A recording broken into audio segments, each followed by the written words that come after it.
high-tech Super Series World Squash Tour heads to the Far East, stopping to take in some of the most distinctive sights and sounds of one of Asia's busiest commercial cities, Hong Kong.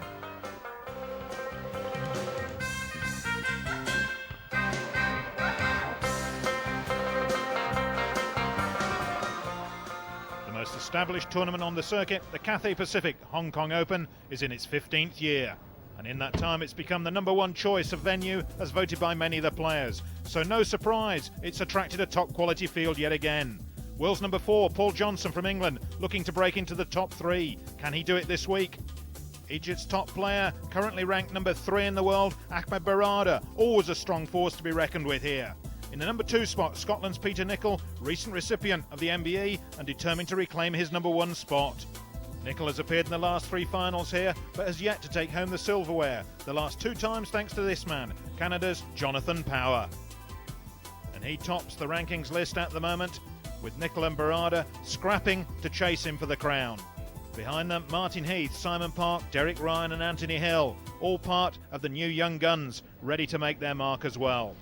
So as the Hong Kong crowd assemble for the action, this is how they line up against each other. Top of the draw looking very much like an England-Canada match, whilst at the bottom, Peter Nicol, the last match on court, takes on an outsider. In the first quarter-finals, Simon Park here from England, currently ranked #6 in the world, will face up against the mighty talent of Jonathon Power. Power, however, came into the tournament by his own admission short of match practice after a long summer break, and some changes in his personal life when he got married may all contribute to him not being as focused as usual.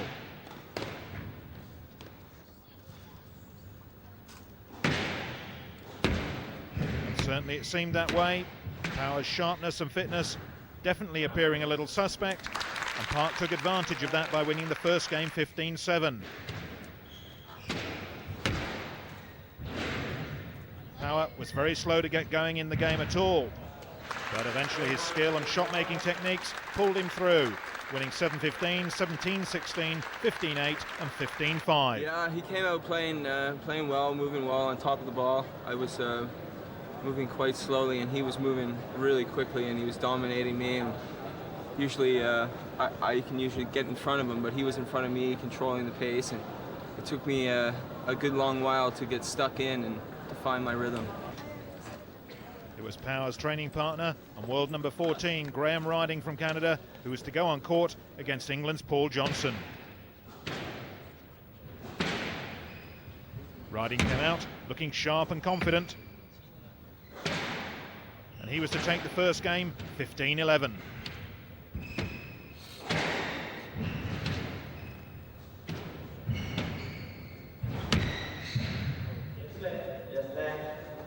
Johnson may be a little surprised at the quality of the Canadian's recent form, clawed back the second game, but lost the third.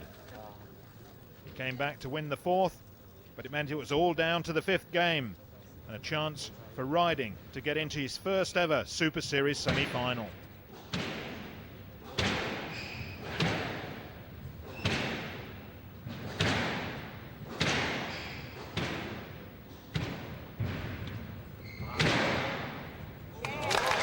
Johnson, who's rocketed into the top 4 this last 12 months, wasn't going to give up without a fight. But it was Riding who had match point. And he celebrated a surprise victory and a berth in the semi-finals against fellow Canadian and his good friend Jonathon Power.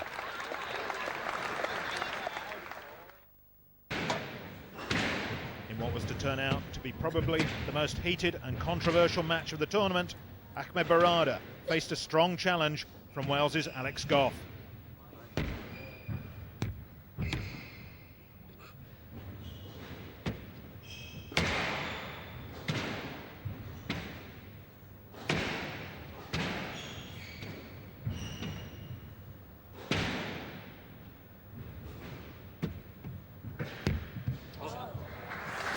Along, and so were the arguments, and while the crowd enjoyed an array of heated personal exchanges and a certain amount of on-court theatre, the quality of the squash was ragged and fiercely fought.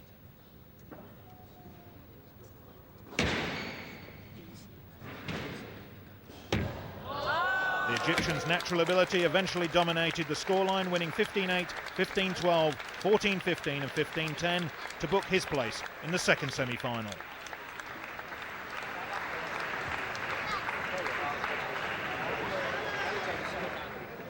Peter Nicol looked as fit and as professional as ever as he went up against Australia's Billy Hadrill, ranked 34th in the world.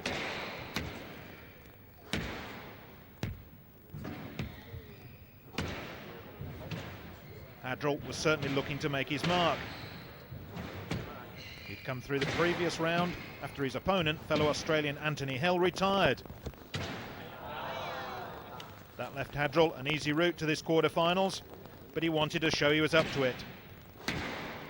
However, the easy road stopped very abruptly. Some brilliant squash from Nicol, 17-14, 15-8 and 15-3, taking him through.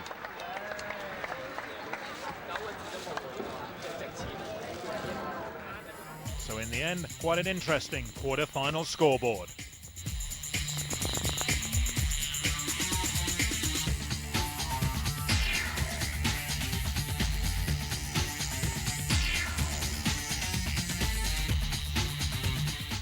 So that gives us two interesting semi-final lineups. The first, an all-Canadian affair. These two players regularly practice and play together. The question is that an advantage or a disadvantage? And the second one, promising to be a festival of technically contrasting squash, with shotmaker Barada trying to break holes in Nicol's impressively complete all-round game.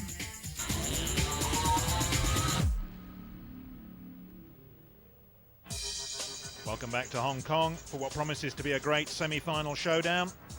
The world's top three all very much in the hunt for this coveted Cathay Pacific trophy. And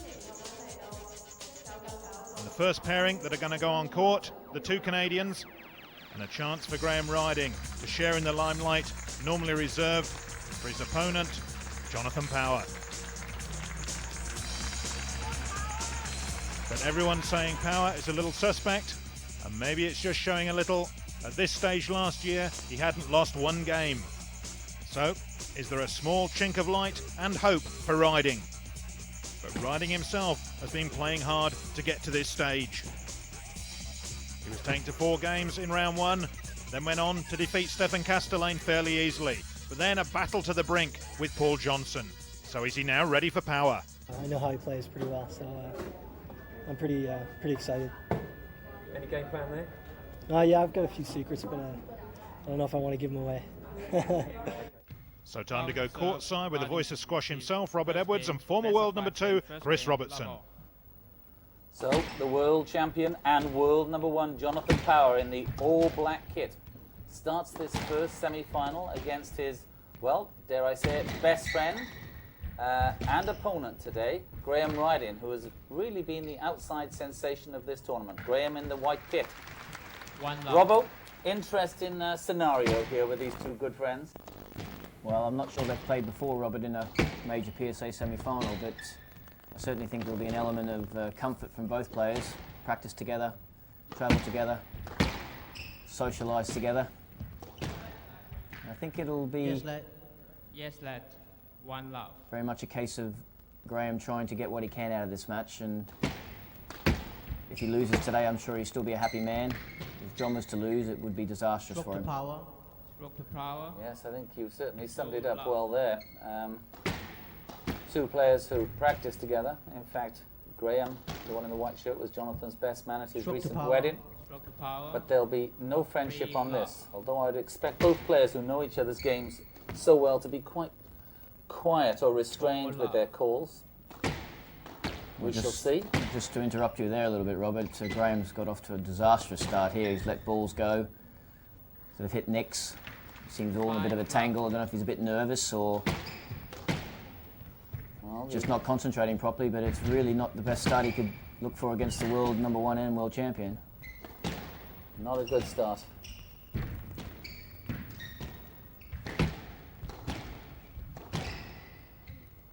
Yes, lad.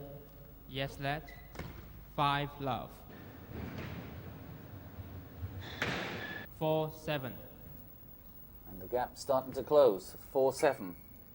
Graham Riding in the white kit. Both players wearing bandanas. I don't know if it's a a trend in Toronto, but certainly these young men favour that style. Well, that's better squash from there from Graham. Good recovery there from John. Using that powerful wrist, and And that's Jonathon Power's trademark, 8, isn't it? 4. Deception, holding the ball at the front, and where's it gone, Graham? well, that's not in the coaching manual, that shot, because I don't think anybody can teach it, but he got himself out of trouble using the wrist, had one opportunity and put it away. And that's why he is so dangerous. You have to really keep him squeezed down, keep him tightened up, try and frustrate him a little bit. He's so good at taking his opportunities. And Graham has got to get him away from that tee. If Jonathon controls the tee, Graham's going to have to do a lot of work. Terrific boast there, good working boast from Graham Ryding. Pushes the champion forward.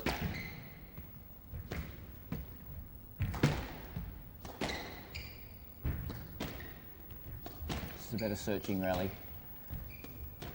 Graham always blessed with good court movement, and there asking for the let. He actually asked for a stroke, Robert. And I think he's Yes, lad. I think he's got a point there. It really did look like it was a poor shot from John Power, straight down the middle of the court. Graham was very keen to volley it. See that little discussion John had with Tony Choi earlier on. He's come to his aid already. Down. And that one stuck to the wall. 9-4. 9-4, back to a 5-point lead, the champion. And looking good at this moment. Yeah, he does look very comfortable. He looks very much in charge of where the ball's going and what Graham's able to do. And there is obviously such a familiarity between the two players. That's obviously going to happen. 10-4. But Graham's going to have to change that tactic. He's going to have to do something different today against John. So I imagine John wins in his practice games. Down. 11-4.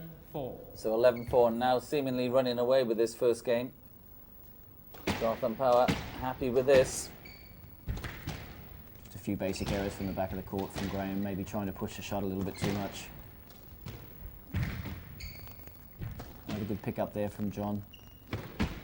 Signal to the referee from Graham Ryding, so Yes, I'm lad. sure there's going to be a word here. Yes, lad.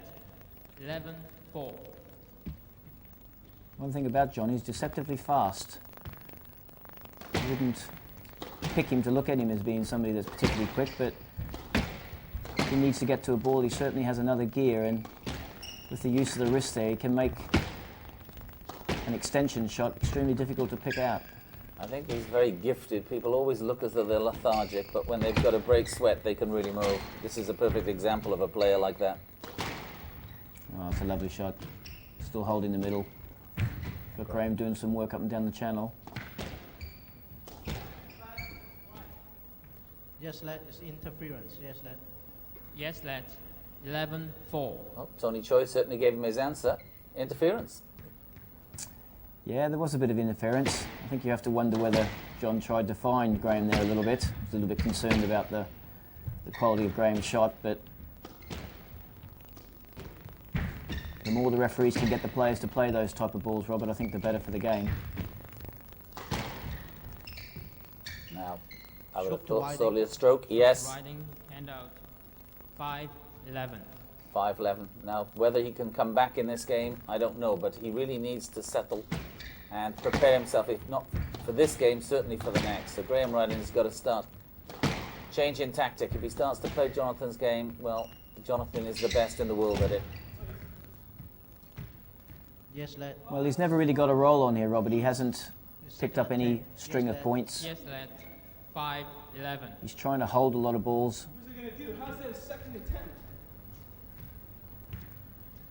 And that was the case there on the backhand. He didn't hit it tight. He tried to hold it and hit it straight. Down. 6-11. And all really he's getting at the moment is some errors from John, and the game certainly hasn't come to life at all. It's just been a patchy first game. Both players taking the ball short pretty much at the first opportunity. Most first games you tend to see in major semi-finals tend to be a little bit more drawn out than this. A lot of deep rallies, A lot of questions getting answered about the physical and the mental status, but Jonathon Power has only dropped 2 games on this route to the semi-final.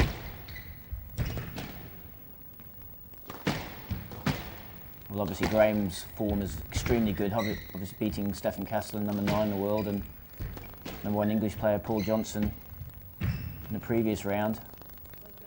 Yes, lad. Yes, lad. 6, 11. He can pick up the ball. Yes, lad. That's a good question there from John.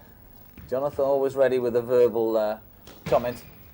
I think at 6-11 he feels pretty comfortable with the decision. I'm sure if it was 11-all in the first game he would have seen a little bit more fireworks. That's a good response there from Graham.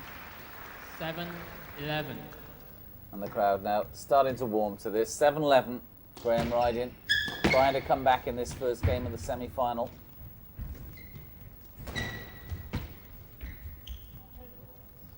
Stroke to power. Ooh, that's a hard call. Stroke power. Hand out. 12, 7. Are you sure they're best friends, Roberts?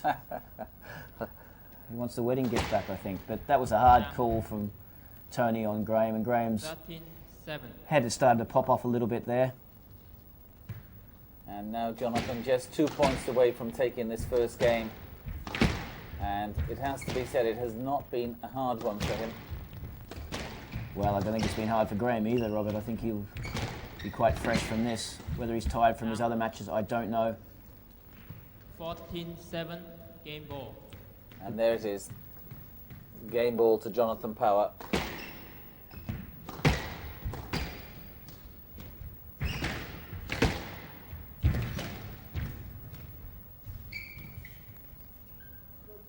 And the request lad. from Graham Yes, receives the let. 14, 7. Game ball. And it stays game ball to Jonathon Power.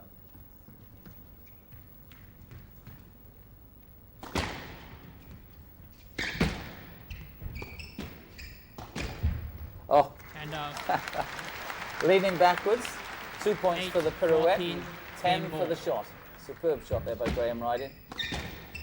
Yeah, he can certainly put them away if he's given the chance. Just wonder how many chances he's going to get like that from John. Seems like he's settled back in a little bit now. But as you said earlier, Robbo, when Jonathon Power has to change gear, Yes, he's lad. got gears there. Yes, lad. 8, 14. Game ball. And I think one of the things John doesn't like is to know somebody is setting their stall out for a long time. It's going to make him work hard for every single point. I'm not quite sure Graham's sent that message out to him yet. That's a good counter drop shot though. 9, 14. Game ball. He's still a long way down though. Still, those 5 points adrift. And every point a game point to Jonathon Power.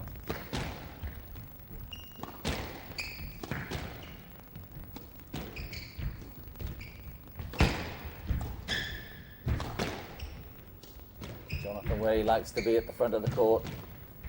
Always ready with deception.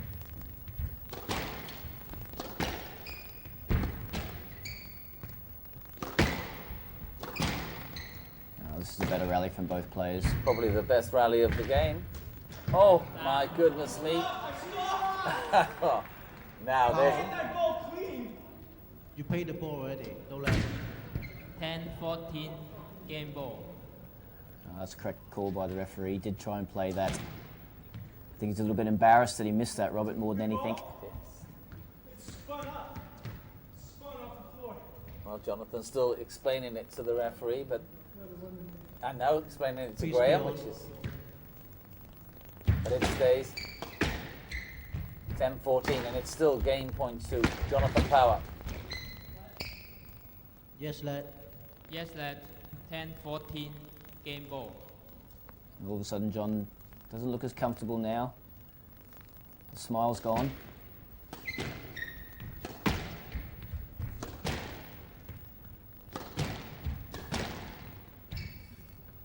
Yes, lad. Yes, lad. 10, 14. Game ball. Lots of little chat going on here. Graham trying to show the pirouette from John back into the middle. Please play on.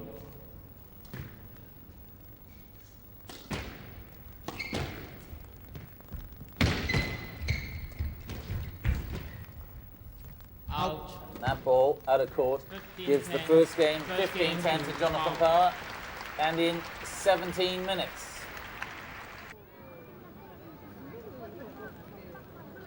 Jonathon Power living up to his #1 seeding so far, taking game 1 as we saw, and then game 2. The question now is, can his compatriot and training partner Graham Riding come up with some sort of reply? We'll see now as we go back courtside with Robert Edwards and Chris Robertson. Power leading 2 games to love. Third game, love all. So Jonathon Power, the defending champion, will be pleased with the way this semi-final has gone. 2-love up and only 30 minutes to play. Riding and Well, just as I say he's happy, 1 love. we see the other side of the personality.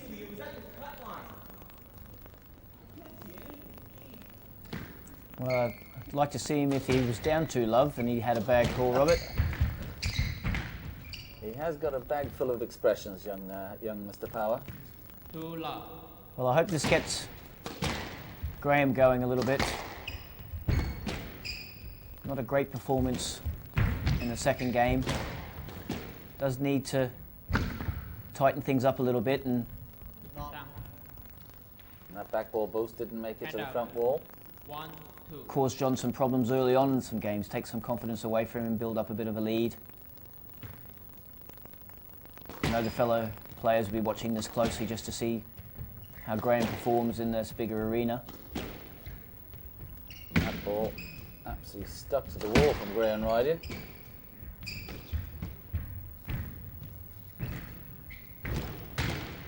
Oh, that's well read.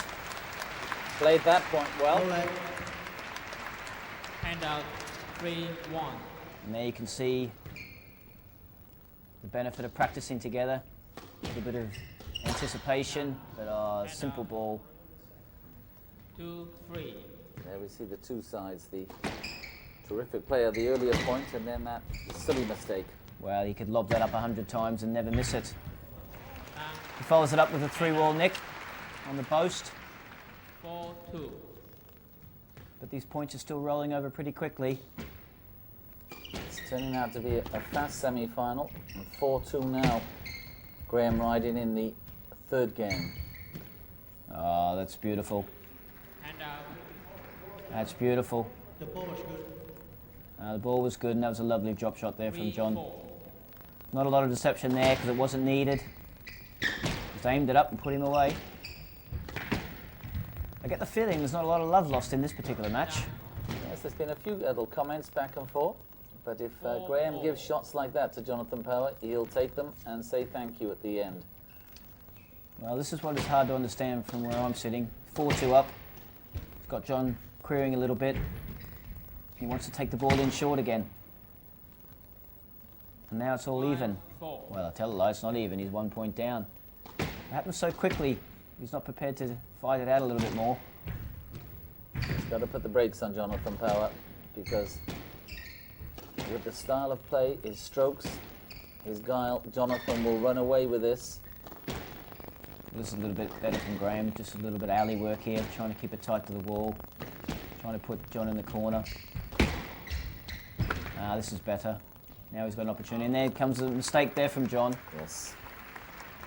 Hand He out. worked for it and it came. 5, That 4. surely will have told Graham Riding something.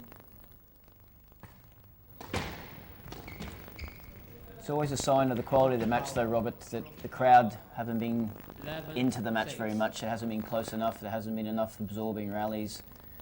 They haven't felt the need to clap wildly too many times. And that really comes from the dominance, doesn't it not? Well, he has clearly been in control of this match so far.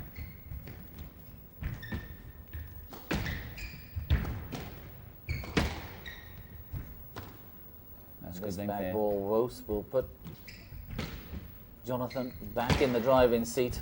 commanding the front of the court.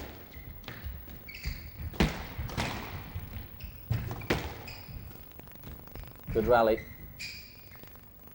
Stroke to widening. Stroke to riding. And I think Jonathon says it all there. He doesn't agree. And the crowd appreciated that rally. They liked the yell as well, I think. But again, it was a longer rally. A bit more length to start off. Give it a little bit of base to work from.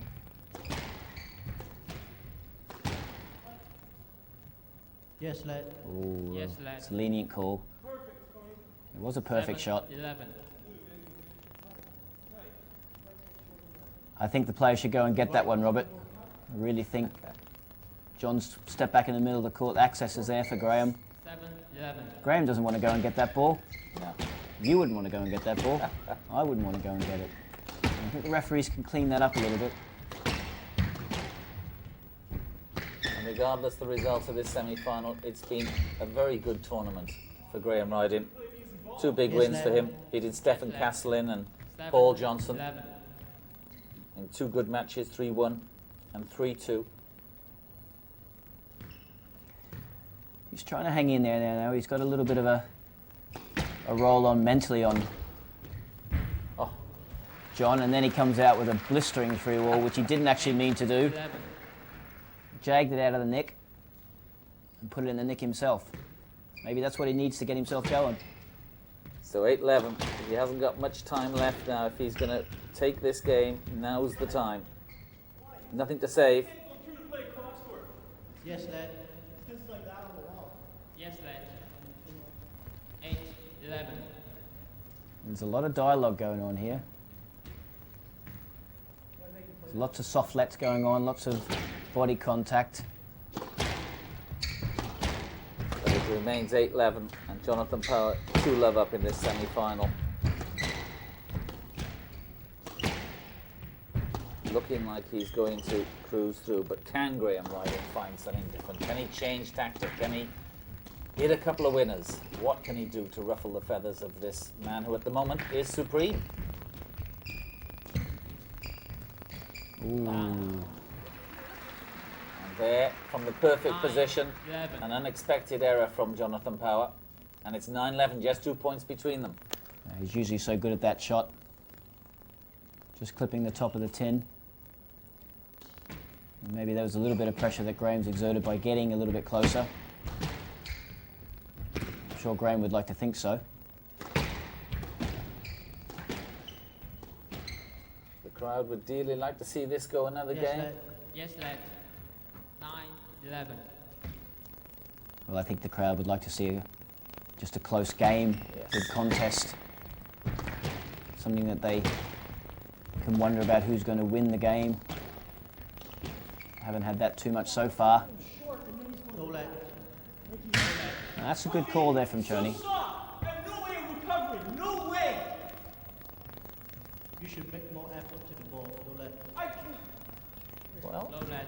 10-11. the calmness of Tony Choi and the raving of Jonathon Power. Nice contrast. But there's only one man in charge, and that's Tony Choi. And his decision stands. And you heard Graham there call it perfectly. He said that John was moving forward and then the ball went backwards. Down. Just He won't see be there, happy John. with that miss. That's sloppy. 11. Yeah, he's a little bit upset about the call.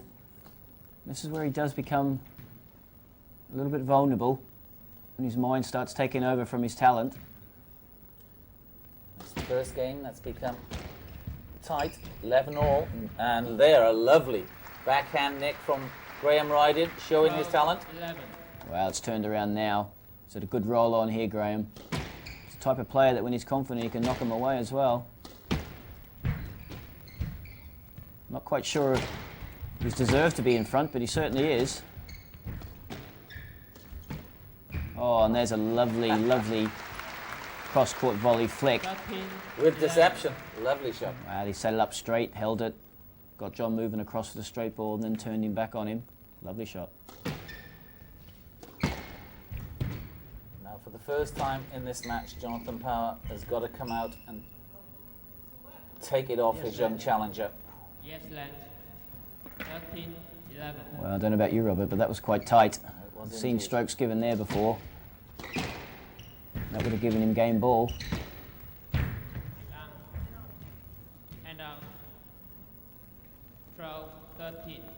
And Jonathon Power back into hand, 12-13. 1 point separating them in this third game. I don't think the crowd can believe that Graham's got himself in a lead here. I think they were expecting, like we were, that it was going to be 3-love. Stroke to power. Stroke to power. How quickly your fortunes can change. That's a good call there from Tony. Yeah, if the ball was at length. Why is it that short?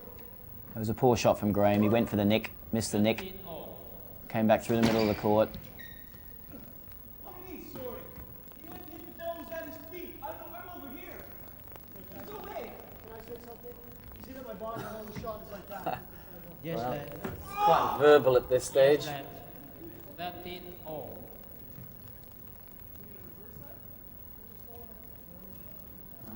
Two players having a private chat about whether he could reverse it or no. Not funny, Tony. Don't laugh because you're pissing me off. Not funny. Oh, well, I'm Power not tells sure. us he doesn't think it's funny. I'm not sure you should be telling the referee that type of things, but No, lad. Why? Low, lad. Getting quite sloppy now. well, it's very disjointed. Got it. Lots of verbal, no rallies. Match ball. Now it's match ball. So, Jonathon Power to go into the final of the 1999 Cathay Pacific Hong Kong Open, needing just this point. And he looks like he's got it. He has. The two players shake hands, and Game and match. Power. in a match of 44 minutes, Jonathon Power 13, 10, goes through to the final. 7. Yeah, I was moving a lot better today. I felt more spring in my step, and I was hitting the ball pretty well today from the beginning, and I knew he was going to be a little bit tired from yesterday, so I wanted to keep the pace really high at the beginning and make sure he had no thoughts of winning today. And we've played each other pretty much every day since we were about 10 years old, so I mean, it certainly helps him, I think, more than it helps me. He hits the ball more precise than I do. He hits the ball better, but I just sort of use more deception and more knowledge of the court, and he takes that away because he knows my game inside out. So I find it awkward to play him, but I played pretty well today. I was moving well, so it was all right.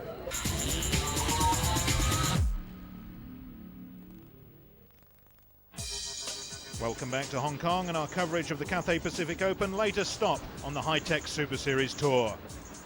A long-established competition that's always produced top-quality squash, and these boys taking it very seriously once again. Ahmed Barada, the Egyptian wonder boy, who in the last 12 months has lived up to his early promise thanks to a determination to improve fitness, concentration and control on court. He's had 3 hard rounds this year though, and has he got enough stamina left to challenge the Scot Peter Nicol? It's been fairly easy for him so far at this event, but Nicol has been on the back burner since the last Super Series stop in London, as he tries to build up to take the one title that's eluded him, the World Finals. But has the break since London left him match fit? Well, to be honest, I've played one tournament since then. That was Maastricht, the Libertel Open, in June, which is now nearly 3 months away. So I didn't really know what my form was going to be. I was training well. I've just recently started doing yoga, so physically I feel very strong and very flexible. Mentally, I want to win this tournament, and it all seems to be coming together quite nicely. It's an important tournament. I know people are saying the Worlds are coming on next week or 2 weeks' time, but this in its own right is a huge event, and I haven't won it, and it's something I want to correct this week. Time to join Robert Edwards and Chris Robertson for this one. Capacity crowds here at the Hong Kong Squash Centre, expecting a big match, and quite rightly so. The world's number 2 and the world number 3 player on court. Contrast in personalities, contrast in styles. And we have Peter Nicol in the all-white shirt, Scotland, world number 2, ex-world number 1. And his opponent, the mercurial Ahmed Barada from Egypt, now ranked 3, ex-world junior champion. And quite a match in prospect, Robbo. Well, it's always a fantastic battle, sorry Robert, between these two players, but that was a wonderful opening length there from Peter Nicol on the backhand side to win the point. If that's the type of length he's going to be playing today, Time out. 1-all. then he's going to do okay, but in saying that, Ahmed hit a lovely backhand cross-court length as well. These two players play Yes, led. very physical, 1-all. very athletic, and they generally speaking play very good matches. Yes, and of course, waiting for the winner of this match will be the world #1 defending champion and world champion Jonathon Power. But they certainly won't be thinking of Jonathon at the moment. They'll have enough to think about with their opponent. Well, again, sorry Robert, but similar to the other match where everybody was having to look at John Power and his form leading into the semi-finals, a lot of players will be looking No let. Time out. at Peter Nicol and Ahmed Barada. First major tournament of the new season as such. And with the World Open coming up just around the corner in Cairo. Well, you could be looking at the favourite playing Peter Nicol. Yes, indeed.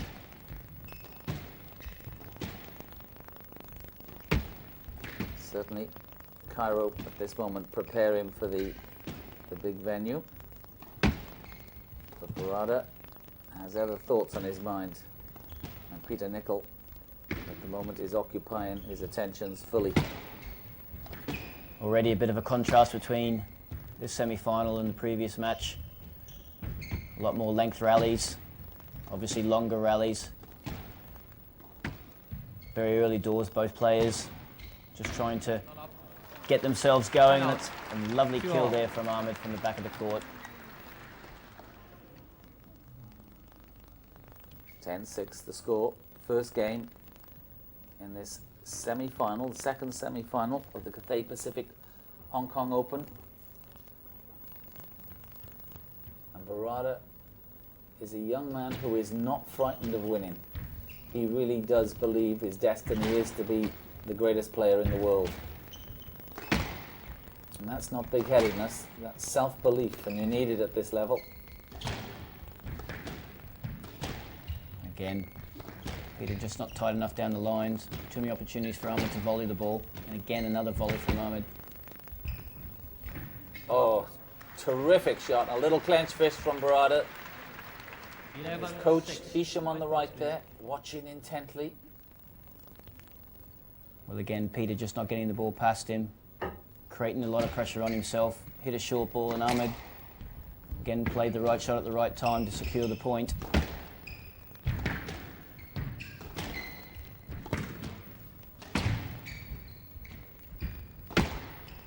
A lot of pace on the ball at the moment, and Barada's the man on the tee, and it's resulting in points, and there is an example of that. Well, again, he's had the freedom to swing. He's hit from the middle of the court. Very strange, considering the start was very professional and solid from Peter. Time out. 7-12. To be fair to Ahmed, he's taken his opportunities, shown how quickly he can get the points under his belt. Now, the Peter Nicol I know will definitely want to put the brakes on this young Egyptian. Time out. 13-7. 2 points away from the first game, Ahmed Barada. Very intense. Cut the atmosphere here with a knife. Well, Peter didn't even try and move for that one, Robert, as well. There was a resignation about that attempted movement. Game ball to Ahmed Barada. The headband, the green sleeves on his shirt. Oh, that's a lovely flick. Time out. 8-14. Game ball. Acknowledged by Ahmed with a touch of the racket on the back. Maybe he's not finished yet, but Love this little grimace that Peter Nicol always gives as he serves. He's done it since he was a junior. His little trademark. 9-14. Game ball. and very aggressive this game, Peter. Made a lot of mistakes.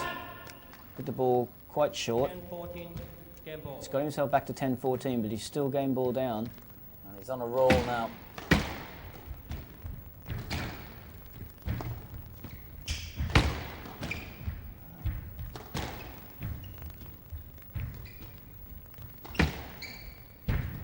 Great shot.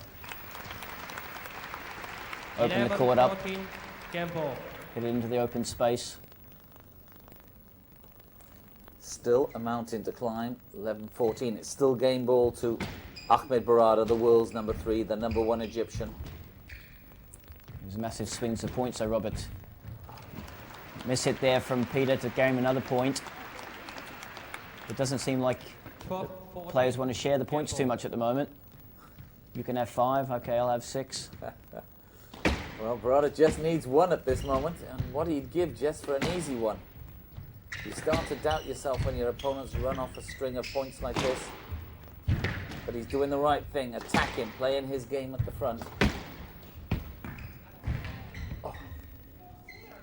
Late. Oh, now that's an interesting one, Robbo. Just left. Do you go with Chris Clark on that? 14, game ball. Right box. Well, I haven't always agreed with Chris Clark, and it's going to have to stay that way, unfortunately. That certainly did look like a stroke. Peter was off balance, couldn't clear the line.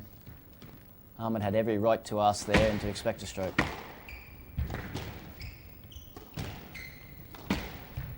Chris Clark, world referee, officiating for this match, and in fact, based in Hong Kong.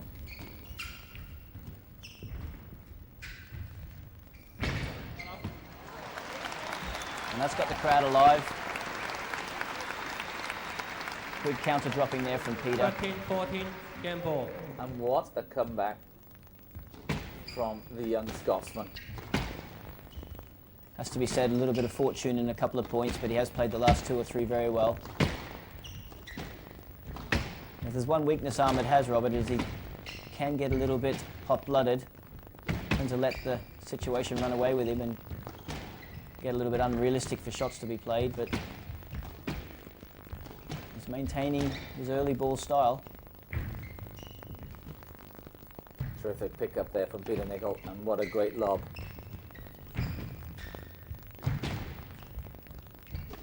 Both players using all of the court now. Humidity high in Hong Kong, so they'll be feeling this.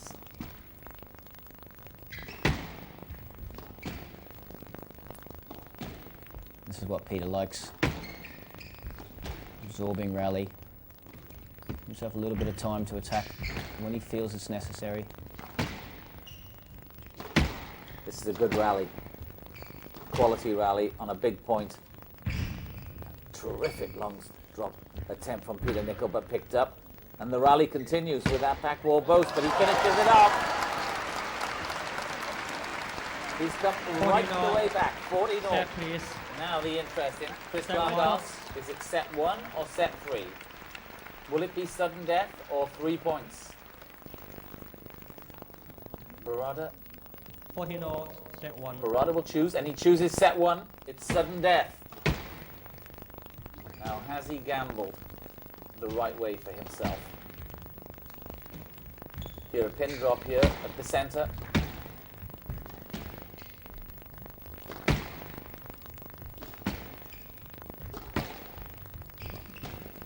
And this semi has come alive. And it's not up, so 13, Barada 14, screams, and game he's to taken Barada. it. Barada is 1 15-14. game to love. 15 and a half minutes. And the first game goes to Ahmed Barada, the world's number 3. And in fact, Nicol stormed into game 2, overpowering Barada, who was soon backpedaling. To save his resources, Nicol went on to take it 15-2. And so now we come to game 3. It's 1 game all. And we return courtside for our highlights coverage with the voice of squash himself, Robert Edwards, and former world number 2, Chris Robertson. Well, Peter Nicol having rocketed through the second game, 15-2 in just 7 minutes. Starts this third game, and it's 1 game all in this semi-final. And Barada has to find an answer to him, and quickly. Done. That's not the answer, Robbo. Well, 2 tins in the space of about 3 seconds is certainly not going to be the reply that Ahmed's looking for. And this is the one area of doubt I have about Ahmed, Robert, is he really does tend to give away too many cheap points. I know that he can hit those winners and be very clinical at times, but Yes, left to love. you have to wonder if those 2 shots had gone up, where they would have been winning shots anyway. Well, certainly he's a player that plays with his heart on occasions. A very hot-blooded young man who can go from brilliance to ordinary. Oh, beautiful early shot there from Peter. Love. Close-up picture of the pace that he got onto the ball and the power that he exerted when he got there.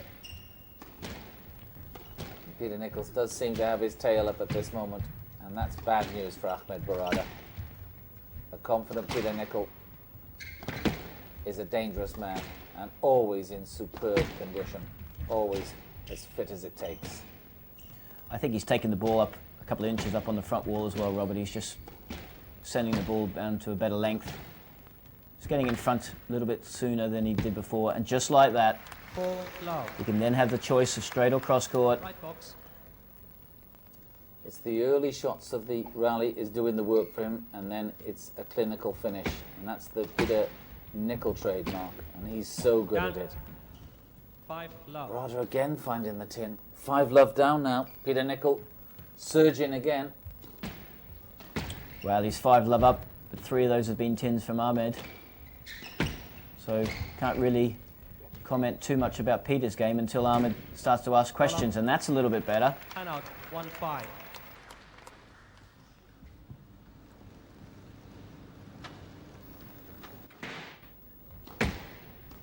Done. And there we see the rush of blood again off the serve. And that rush of blood has given Peter Nicol 11-4. And with Point O'Reilly scoring, you have to see him as favourite for this game, and that would be a 2-1 lead.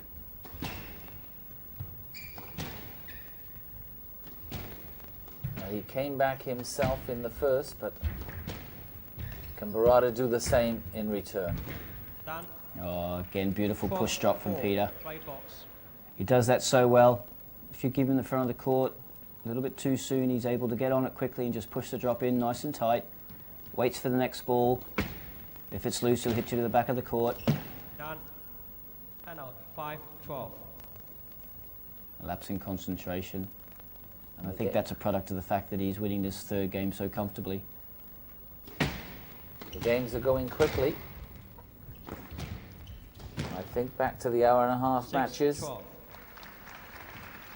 This is rocketing along at quite a pace. 6-12, Barada trying to come back in this 3rd game.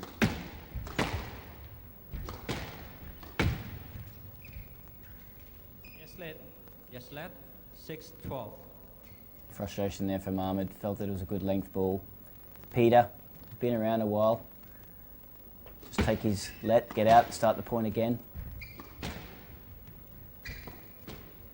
Beautiful technique there. Lifting out of the corners. Low preparation, got underneath the ball.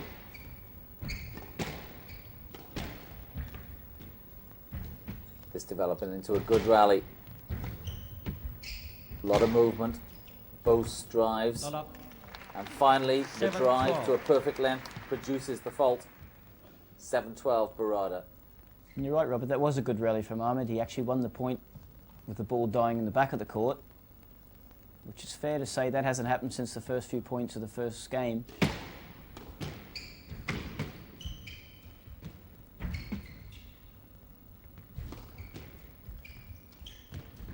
And that's where Barada needs to be, in front. Always good.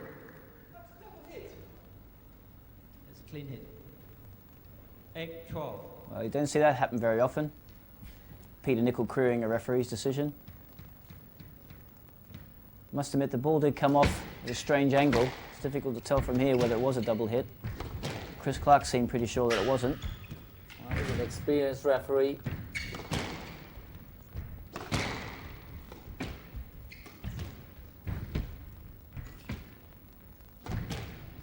High level of skills from both players.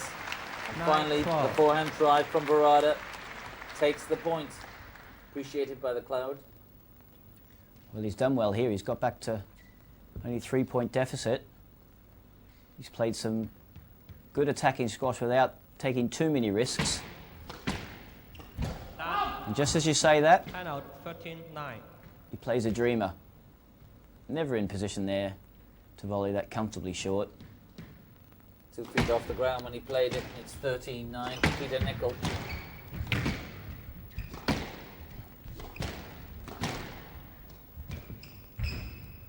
Done. And now 14-9. 14-9, and that's game ball. Peter Nicol takes this. He's 2-1 up in the second semi-final. He grimaces straight in. What concentration levels this Scotsman has. 15-9. And now Nicol is 2-1 up. 2-1. And Barada, at this moment, a frustrated young man, leaves the court, heads to his corner, and hopefully to receive some good advice from his handlers.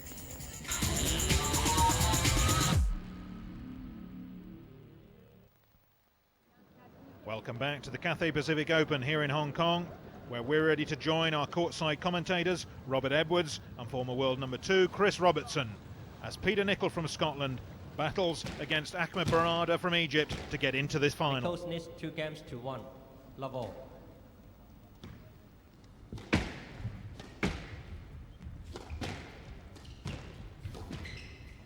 Peter Nicol, 2-1 up, has started this 4th game. And as I say, waiting for the winner is Jonathon Power in the final, the world champion.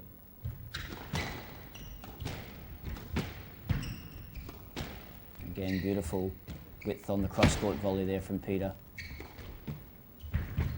When he's able to control the game with his width and his length, he certainly is a very, very difficult customer to break down.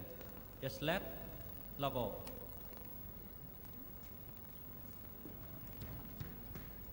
Determination written all over Peter Nicol's face. 1 love. And there we see the newfound attacking confidence of Peter. Loose ball from Ahmed. Not quite sure 6 or 12 months ago he would have done that as well as he's able to do it now, Robert. That's for sure. Out.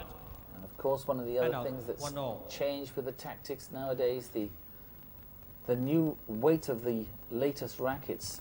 Since your day, Rob, they've got so light, the ability to just flick the ball to a length has made a difference to the style and the play of the game at the moment, at this level, certainly. Of course, in my days, they were heavy wooden ones, you know. Well, you're making it sound like it was a long time ago I was playing, Robert. But yeah, I do agree with you now. They are a lot lighter and there's a lot more deception in the game nowadays, a lot more holding and hitting, turning the angles quickly. It's good for the game. It creates a lot of uncertainty and it certainly impresses the crowds. A lot of young players say to me, what's the most important parts of the equipment? Well, shoes, very important, and rackets also. How you look, well, not quite as important. They don't get you the points. 2-1. And again, that's a measured shot there from Ahmed. Not a big lash at the ball. Saw the opportunity, made it count. He looks such a better player when he plays with a clear thought process. Don't like to see him play by the seat of his pants, as we say in Australia. Hand out. Unlucky there. 2-0. Trying to lift the ball. Just got a little bit too heavy with it. And this tournament has always been a frustrating event for Peter Nicol. Been in the last 2 finals. Twice he's been on the losing side, so now desperate to get back in there and put that 3-2. record straight. There's not many tournaments that this man hasn't won. Well, no, you were talking about his achievements earlier on. It makes you sound like he's got to get another trophy cabinet before he gets home, but No late.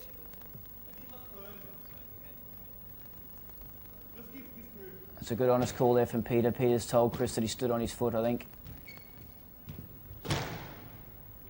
He's certainly very well respected amongst the fellow players as being a great player, but also a very nice guy.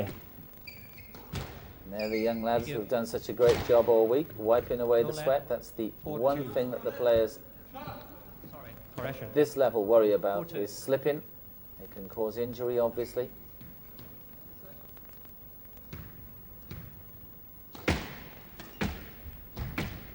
And the frustration at the moment coming more so from Barada. 5-2.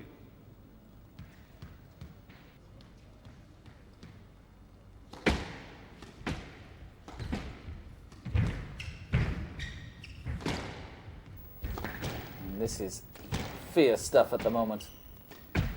Inch perfect. And he's got the Egyptian running as well, Robin. And he doesn't like that. 7-3. He's not too keen on that full court movement. He wants to move across the middle. Didn't even go back for that. And Peter Nicol, I think, senses that he's on a roll here. Not up. But the danger of Barada never goes away. The boy is a brilliant squash player. If he gets into the right mode, he can roll the points away.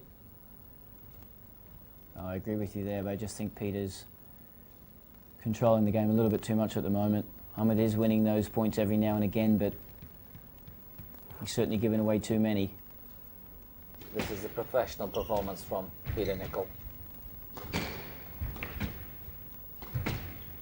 Plays that shot so well, the high backhand volley back across court. It is so difficult to get it with enough power and enough angle to release yourself under pressure situation. Done. And finally, another error 8-4. from Barada. 8-4. You can see Peter there, a little smile on his face because he was under a lot of pressure there, Robert. He had to throw the lob up. And then Ahmed rewards that with the 10. Not sure what his coach is thinking about now down there. And again, deception. 9-4. Peter Nicol on the tee. Pulls the ball across the front and takes the point.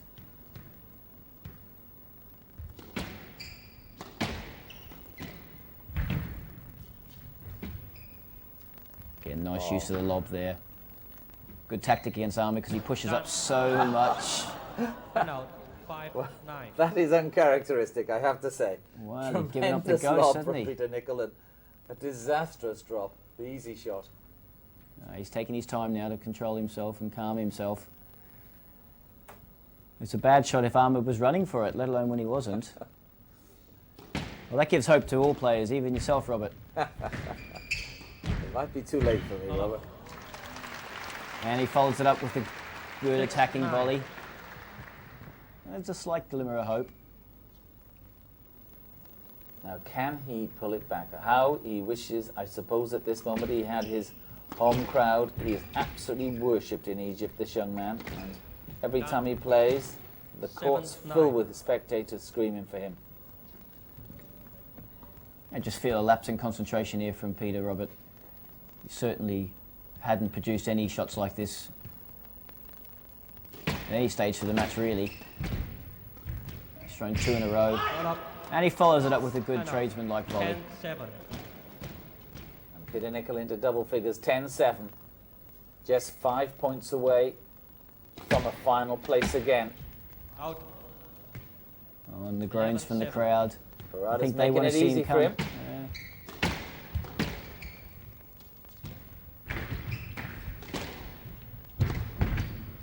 This is amazing court coverage. And Barada's hands in the air already. Ball was good. No! Ball was good. Strokes, Nick. No, that was here. It wasn't. Not very hard. Ball was good. No, it wasn't good. You're not going to win this argument, Ahmed. There's Well, only please. one referee, Well, and it's 7 Chris to the right. Clark. He'd be well advised to just get his concentration back and play on. Well, he did the cardinal sin as well, Robert. He's got to wait for the referee's call. 12-7. He must play out the point as if the ball is in. Man, it's from the right box. And I think any chance he had of coming back is now gone. Yes, I think Peter Nicol is almost set for a final spot. And Barada He's given up the has ghost. walked away. Stop. Please stop moving at the back of the court, please. 13-7. I think he means the front of the court. Well, it can be confusing. He's a referee. 14-7. Match ball. 14-7. Match ball. Peter Nicol takes this, and he's in the final. Down. Somebody also moved again. 14-7 match ball.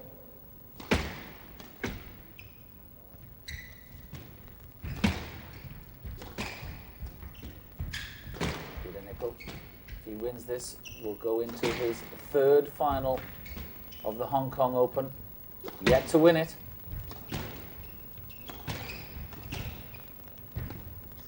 And he's put on a classy performance shirt in this semi-final. Struck the balada and out. 8-14 match ball. 8-14. It stays match ball to Peter Nicol. And it would take something like a small miracle now to come back for Barada. Done. And the miracle's not there. The ball is 10. Peter Nicol is in the final of the Hong Kong Open against Jonathon Power, the world champion and defending champion. Peter Nicol's Disappointment then for Barada, but he was still quite positive about the match. 15, 15-2. Peter played very good game today, and he played tight at the second game. I was a little bit tired from the match yesterday, but he played very good game and very straight game. I played because my first tournament is 2 months now, and I haven't got many games before I come here. So I think I'm in the game now, and I'll be ready for the World Open. So Nicol in the end victorious, but it didn't start all that well for the Scot, as he admitted. Yeah, the first one, I was having a bit of a nightmare there at the start. I didn't seem to be moving that well, my concentration wasn't great, and Ahmed came out playing really well. So I had to be on top form to cope with it, and I wasn't. Fortunately, towards the end of the game, he made a couple of mistakes, let me back into it, and I managed to make him work a little bit. And then, like you said, I turned around in the second, third and fourth, I was about to say fifth there as well. Second, third and fourth, and imposed my game on Ahmed, so it was good. So now it's the final that everyone was hoping for.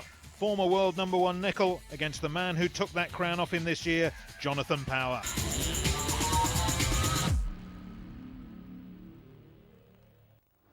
Welcome back to the Cathay Pacific Open, latest stop on the high-tech Super Series Tour. The Hong Kong skyline and atmosphere providing a unique backdrop to a showdown that we expect to see repeated many times this year, as Scot Peter Nicol tries once again to rid himself of the thorn in his side, Jonathon Power, now world #1. It's a clash of characters and styles. Jonathon Power did seem a little shaky in some of the early rounds. He went to 4 games in round 1. Simon Park pushed him all the way in the quarterfinals, but now he's confident. It's certainly come a long way since the first round. I was really struggling, haven't been playing enough matches, and just sort of eased my way into the tournament, and I played quite well yesterday, so I was finally got my movement back, and once I'm moving well, then I can usually sort of get my game back into shape. I've not been used to the matches, so the body takes a pounding, but yeah, not too sure where I'm at right now, but we'll give it a go today. Peter Nicol, meanwhile, has been his impeccable professional self, resting for a couple of months before this tournament and the World Open that follows. He's never won either of the titles despite his previous #1 ranking, so this an important stepping stone, and after losing to the Canadian here last year, he's totally ready for Power. I expected, really, if I made it to the final, I'd be playing Jonathon. He's always in good form here in Hong Kong, and this is a very important match for me. I mean, it's not only just the Hong Kong Open, but it's my first step back towards regaining my #1 spot. So, yeah, really looking forward to it. It's going to be a great match. Jonathon seems to be playing really well as well, so I've got to have to play well to win. Jonathan's a great squash player, but maybe he isn't in the best physical shape that he could be. So, but against a lot of the other guys, he can still control the match, and although it goes on for a reasonable length of time, like he said, he still feels reasonably good towards the end. Whereas against me, when I play well, I can make him work hard enough. Maybe I have to do quite a lot of work as well, but I'm making him work hard enough to get into real auction debt and start to struggle. That's one of the things one of the reasons I've beaten him before. But the biggest reason today that I want to win is I want to play better than him. I want to control the game. I'm definitely been better scorers than I ever have done. So I want to impose my game, like I said yesterday. I want to impose my game on him, and rather than just run him into the ground, I want to beat him. So, cool, calm and calculated then, but we'll see how long it lasts against the mercurial and unpredictable Jonathon Power. As we go courtside once again, With the voice of squash himself, Robert Edwards, aided and abetted by Chris Robertson. Nicol to serve, love all. So 32 world-class players went into the main draw, and we are down to 2. And appropriately here for the final of the Cathay Pacific Hong Kong Open, it's the world's #1 and the world #2. Great competitors. And the 16th time that these two men have met as professionals, and appropriately here in this final. At the moment, Power, the one in the bright top, the red top, is 9-6 up. And it's been interesting form on the way to the final, Robbo. Well, it has, Robert. I'll have to pull you up there. I actually think that shirt's orange, not red. But it has been an interesting road for the final. Both players have been quite comfortable, not tested at all, really, in the semi-finals. Nicol, Hanno, 1-all. And certainly they've been probably eyeing each other up since the start of the tournament. This is what they've been practicing for and training for. And as we said a few times already, the World Open's coming up next month, and this is a huge psychological match for that as well. Yes, and the world's press and media anxious to see the sort of form both of these players are in. A good guide, as you say, for the World Open next month. This year, the head-to-head is 2 each, so evenly matched. These are the type of rallies Peter would be looking for, Robert. Trying to remain aggressive, but rallying them out a little bit. 1-all. Set the tone. Let John know that he's prepared to be there for a long time and take a lot of hard work. But I think we might see a little bit more aggressive play from Peter around the middle when he gets the opportunity. He's indicated that all week with his quality of shots and his talk. I think he's looking for a few free points just to ease the burden on the legs as the match does go on. And in reaching this final, both of the players have only dropped 2 games each, so they could be interpreted as a fairly simple route to the final for both of them. Hanno. Yes, let 4-2. So far, no word from either player, which is quite unusual for John. Oh, I'm sure he's saving something for us, Robert. Again, both players working hard across the middle, forcing each other to hit quality shots to beat them. It's important to put pressure on your opponent to play quality shots. Don't allow them any more than they deserve. Both of these players, at the moment, both playing well at the same time. This is a good rally. Well, the game has some building, some substance. Unlike the 2 semi-finals where it was a little bit stop-start. Too many balls going in short too soon, I thought. This has certainly got the ingredients of a great match. Oh, terrific pickup again there by Peter Nicol. And even getting to the drop shot. So he's posted notice. I'm here to work my socks off for this. And Jonathon, I'm sure, has got that message. Ball squirting out from the neck.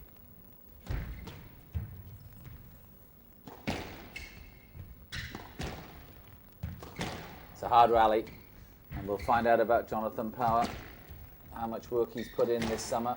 Oh, terrific curl. Left box. Well, he's done that a few times already now. 5-2. A long rally, opportunities come, and he's slotted it away. I don't know whether he's feeling comfortable or confident, or he's just getting a bit tired. Stroke to Power.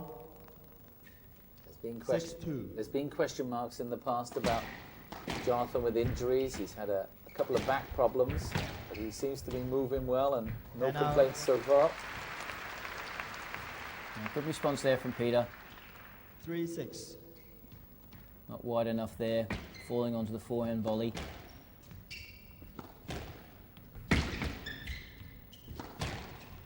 Certainly John would have to be happy with this start. Doesn't really want to be chasing the match against Peter. Successes have come against when he's been very dominant early on, He's kept control of the match. Not allowed Peter to make it a physical encounter. Well, Jonathon gliding across that tee at the moment. Not up. And that landed like a lead balloon at the back of the court. Rarely will you see a professional player of this ilk unable nice to get it up. Yeah. Very unusual to see a winning lob as well at this high level. Not up. But not so unusual to see that early crushing forehand. Two players with a lot of 5-6. respect for each other here. Little smile from them both earlier on. Nice to see.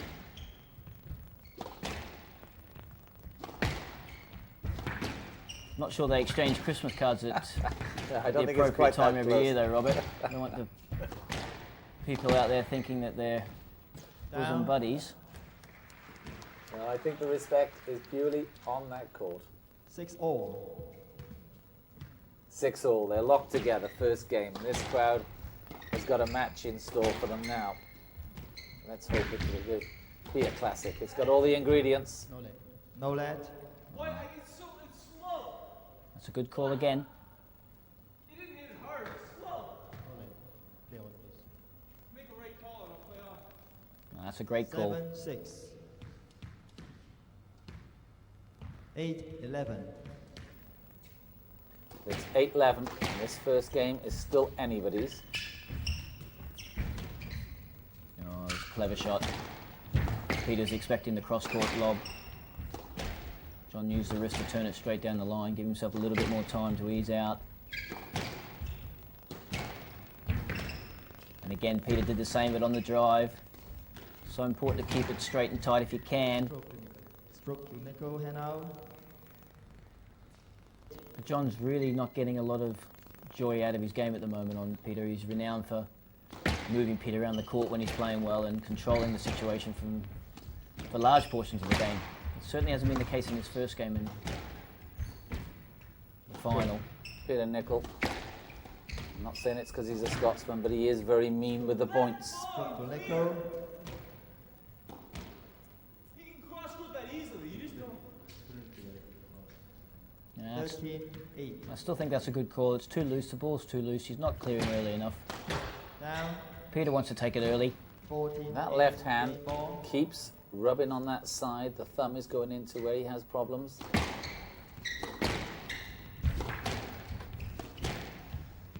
That's game ball to Peter Nicol. And he would be delighted to take this first one. First game lead takes a lot of pressure off you. And now. But what a flick from the defending champion. We haven't seen much of that in this first game. 9-14 game ball. There's usually about 3 or 4 of them a game from the world champions. Only one of real significance I can remember. And that's quite significant, I think. But it stays game ball to Peter Nicol. Remember, Peter has contested the last 2 finals here, but never walked away with the trophy. This is one he dearly wants. Very prestigious tournament here in Hong Kong. And this is a better controlling rally from John. So much variation from these players. Got Peter working harder here.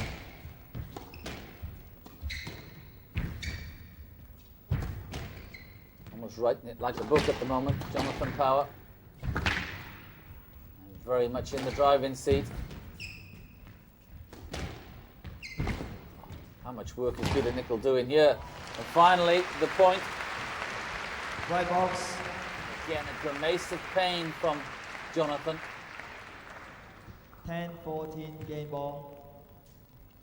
10-14 stays game ball to Peter Nicol. The world number 2. Dearly wants his world number 1 spot back from Jonathon Power.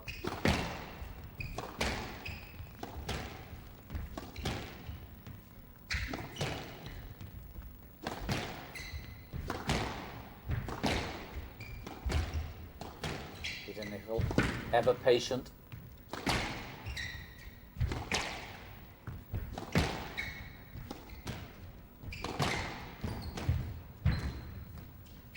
Peter Nicol sort of game. And No let. no let. 15-10. Much to Power's disgust, that gives the first game to Peter Nicol, 10-15 in just 19 minutes.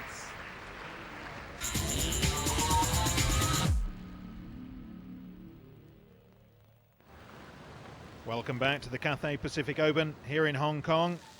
We're in the finals and we left you after a tough first game one. Peter Nicol took it in the end, but he then went on to dominate game two, eventually coming out 15-8 winner as Power's body started to show signs of wilting. Could this be the first revenge of the year for the young Scot? Well, we'll find out now as we go back on court with Robert Edwards and Chris Robertson. Peter Nicol in his 5th match head-to-head with Jonathon Power this year, which has been 2-all in matches, is now 2-love up in this final of the Cathay Pacific Hong Kong Open. And it's really been a story of Peter Nicol seriously being just a little too good on the day, Robbo. He's fully deserved his lead at 2-love. He's played wonderful length, good mixture of attacking, aggressive short balls. 1-all. He's asked a few questions of John, and John hasn't got the answers today so far.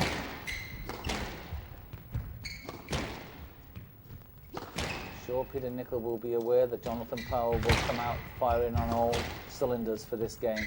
He's got to get in, he's got to get on top and start to take control. But he hasn't looked happy all through the match. Well, that's the type of touch and technique that we come to expect. Beautiful soft volley there, short, on the forehand side. Yes, lad. Yes, lad. But going back to your other point, Robert, I think Peter will always be thinking if he can hit 7 or 8 points before John Power does, that it could also be all over. Yes, indeed. Down. Just a glimmer of hope there for 3-1. the Canadian. A couple of winners. Unforced error there from Peter. I know the match hasn't run for a long time, but I have a lot of respect for the abilities of these players playing this sort of humidity, at this sort of level. It is punishing on the body.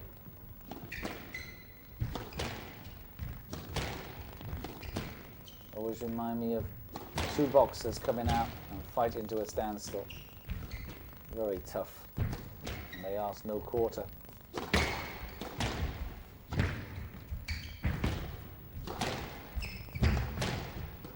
It's a big area when you're having to do that sort of running.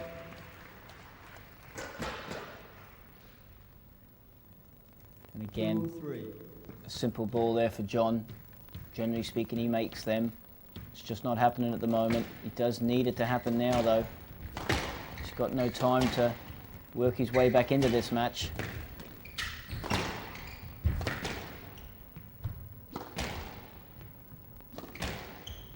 To his credit, he's still trying to rally up and down the wall, though, and chip the ball around. Peter Nicol, a great front runner. When he's in front, always hard to pull back. 3-all. Never a player who's prone to get flashy or try for cheap points. He'll work right to the end. 7-10.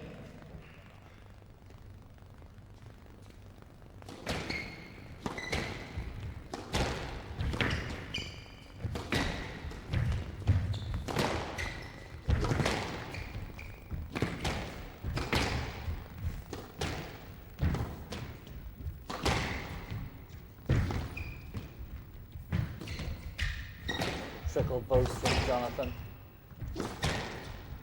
Not deceiving his opponent. Again, early volley there from Peter, relieving the pressure, taking back the tee. He does that so well. Pushes himself up, stretches for the volley, holds the tee, turns everything around when he does that. 7-10. Jonathon Power really needs to find something. Is there a trick left in the bag he can produce? Are there some cheap winners there? And how much energy is in those legs? is the desire slowly disappearing as Peter Nicol goes ahead in this final.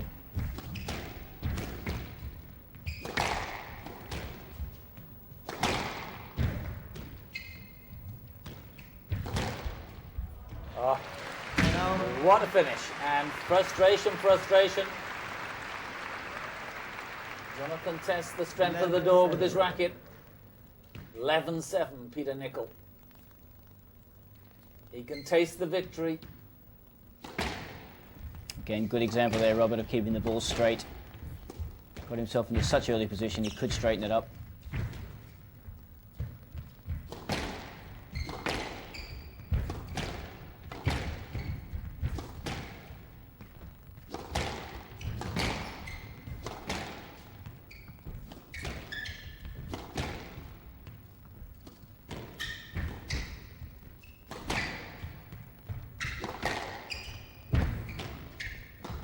Oh, that's the finish of a champion. It was there to be hit. He didn't hesitate. And he put the ball away. I think he enjoyed that one as well.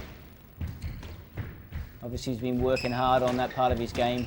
It's so nice when it happens in major finals. And it's going to take a miracle now for Jonathon Power to come back. 13-7, Peter Nicol in this third game of the final. But Power does come back. One of those long winners. 8-13. 8-13. Can he close 5 points?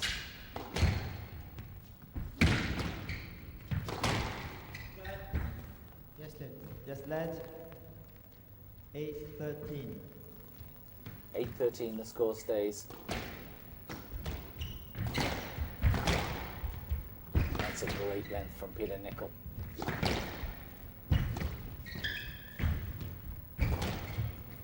Stroke to Nicol. And that stroke 14-8 match ball. gives him match and championship ball.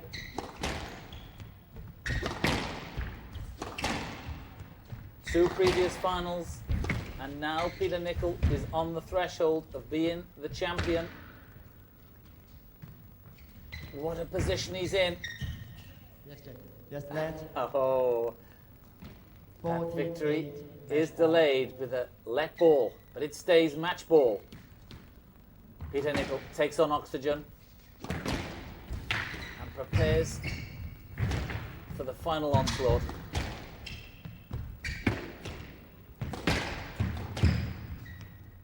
Great length. Peter Nicol punches the air. He is the Cathay Pacific Hong Kong Open champion for 1999. 3-love. Peter Nicol of Scotland is the champion. Well, it's pleased the crowd, but that will be one final that Peter Nicol will be very, very pleased about personally.